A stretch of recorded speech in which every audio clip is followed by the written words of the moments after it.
So what we're going to do in this video is look at what are called composite figures. And what a composite figure is essentially when you don't just have a nice perfect like prism or a nice perfect cylinder, but where you have maybe two things like stacked on top of each other like this one, or maybe you have like a hole bored into something. And we're going to find the surface area and volume of things like that. Most of the time it's going to just involve adding up a bunch of different pieces or sometimes subtracting a bunch of different pieces. So in this video, I'm not going to use any formula or any new thing. It's just going to be a bunch of examples of how to like combine old stuff together to find the surface area and volume of composite figures. So if at any point you feel pretty comfortable with it, you're not going to miss anything in the rest of the video. The video is just going to be a bunch of examples, essentially. That's what we're doing today.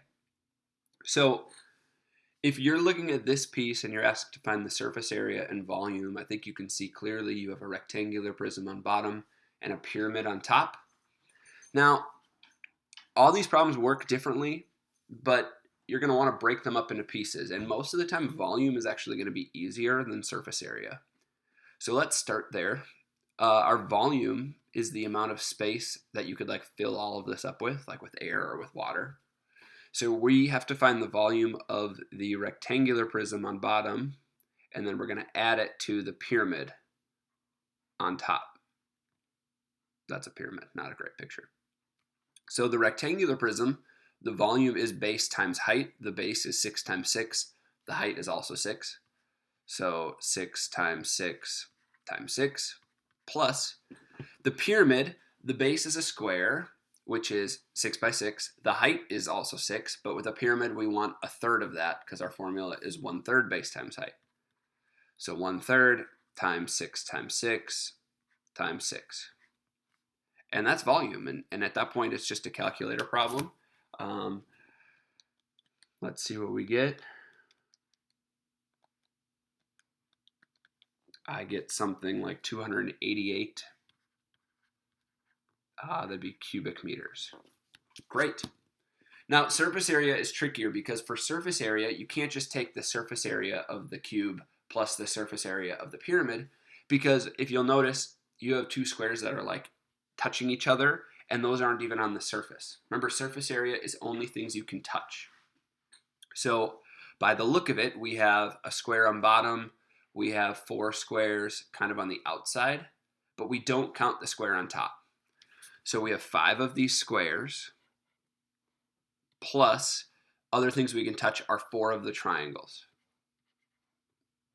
So if we could do that, that would give us surface area. Now, the triangle part's the tricky part because in the pyramid, we don't know what the slant height is. We only know what the height is. So if we took like a little side view of the pyramid, this is 6, this is 6. So that means this is 3, and we need to figure out what our slant height is to find the height of the triangle. And we can do that just doing the Pythagorean theorem. So 3 squared plus 6 squared is L squared. So we get 9 plus 36 is 45. The square root of 45 is 6.71. So that's the slant height of the pyramid, which is the height of each of these triangles. So here we would have 6.71.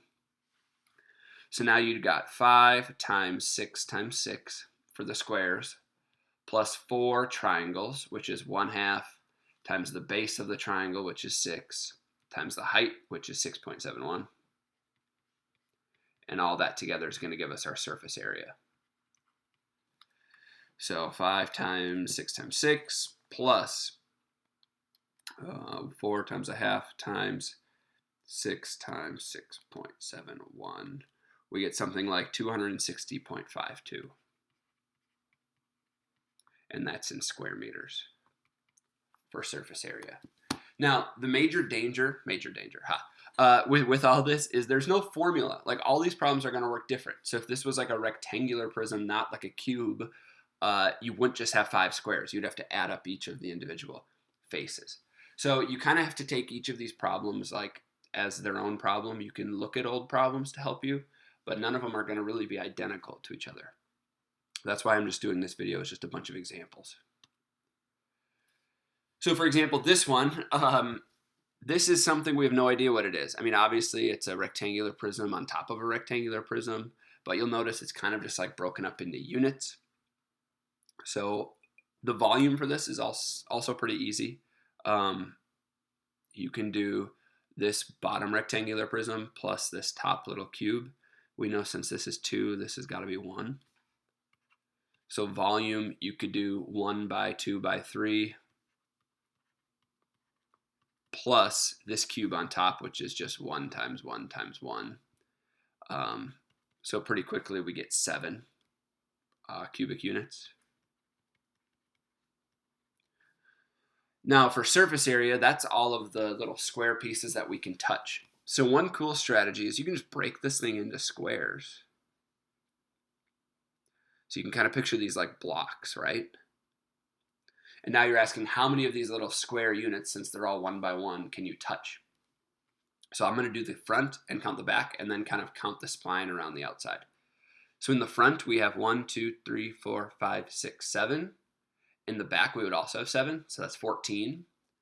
Now I'm going to start here, 15, 16, 17, 18, 19, 20. Then we'd have on bottom 21, 22, 23, and then on the left 24, 25, 26. So our surface area is 26 units squared. And you'll notice no formula there. I literally just counted. I broke it up into 1 by 1 squares and just counted. So you can't always just rely on a formula for these. You kind of have to think through, well, what does surface area mean? And then count. You know what I always say, math is the only subject that counts. If you want to pause the video, try this one on your own, feel free. It's a lot like the pyramid on top of the cube, but otherwise I'm just going to go through it. So you have a cone on top of a cylinder. We'll do volume first because volume's easiest. We're going to do a cylinder plus a cone. The cylinder, the volume is pi r squared h, so pi 5 squared times the height of the cylinder is 12. Plus the cone is 1/3 pi r squared h. R is still 5 down here. So pi 5 squared times 4. And then it's just a calculator problem. I'll do this as fast as I can. Plus 1/3 times pi. I get 1047.2 centimeters cubed for volume. That's basically just adding the two pieces using the formula. Now surface area is kind of tricky because you have a circle on bottom, you have this kind of side rectangle that wraps around the cylinder, and then you have the slanty part of the cone. So we're breaking this into pieces. We have this rectangle, this is the part that wraps around the cylinder, and then plus just the slanty part of the cone. Notice we don't count the top circle as surface area because we can't touch it. So for the circle part, that's pretty easy. That's just pi r squared. For the rectangle around the outside, that's the height, which is 12. And then this length here is the circumference, which is 2 pi r. So in our case, 2 pi 5. So we would do 2 pi 5 times 12. And then for the cone part, just the outside part of the cone, not the circle, the surface area for a cone, the formula is pi r squared plus pi r L. But we don't care about the pi r squared because we can't touch that circle. So we're just going to do pi r L. Remember, L is the slant height. That means we have to find the slant height because we know r is 5. So I'm going to do the slant height over here. You know this is 5. You know this is 4. This is L. 4 squared plus 5 squared is L squared. So L is the square root of 41. And now we'll just add that here. So pi times 5 times the square root of 41.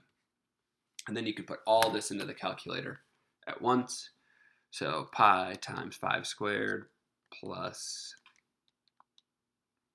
2 times pi times 5 times 12. It's like 120 pi plus pi times 5 times the square root of 41 gets us 556 0.11 centimeters squared. So you'll notice this was a lot like our first example where we kind of worked our way from the bottom, worked our way up, and we did not count this circle on top for the cylinder or for the cone. We're going to do one more example. This example uses some subtraction. So you'll notice here, just kind of go with it. We have a rectangular prism, and then we have kind of this archway cut out, and the archway is comprised of a half of a cylinder cutting all the way through, and a rectangular prism cutting all the way through. So if you're thinking about a game plan, we're going to want to take the big rectangular prism volume. We're going to find just the volume for this, not the surface area. Volume. Minus the half of a cylinder. Bad picture, but go with it. Minus the little rectangular prism. Those two things add together to make this little piece we're cutting out. So the rectangular prism, the big one's pretty easy. It's just 40 by 15 by 38.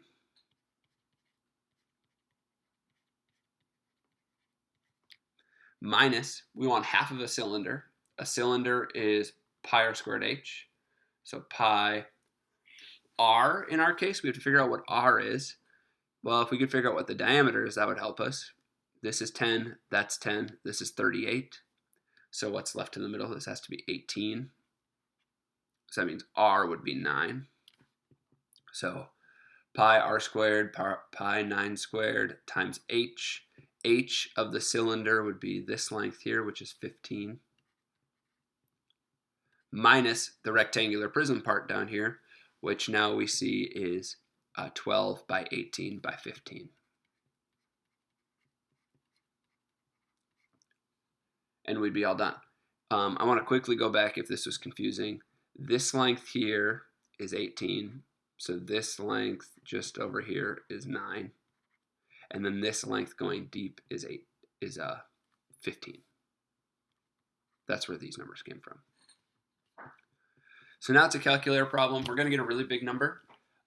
40 times 15 times 38 minus half times pi times 81 times 15 minus 12 times 18 times 15. We get 17,651.48 cubic feet. And you might see other examples that are similar to this where you get to subtract a bunch of pieces, but this is just showing that you can add or subtract for these composite figures. And that wraps us up for this video, just a bunch of examples. So when you're looking at the homework, your problems won't look identical to this, but hopefully you can kind of use these ideas to get to where you want to get to.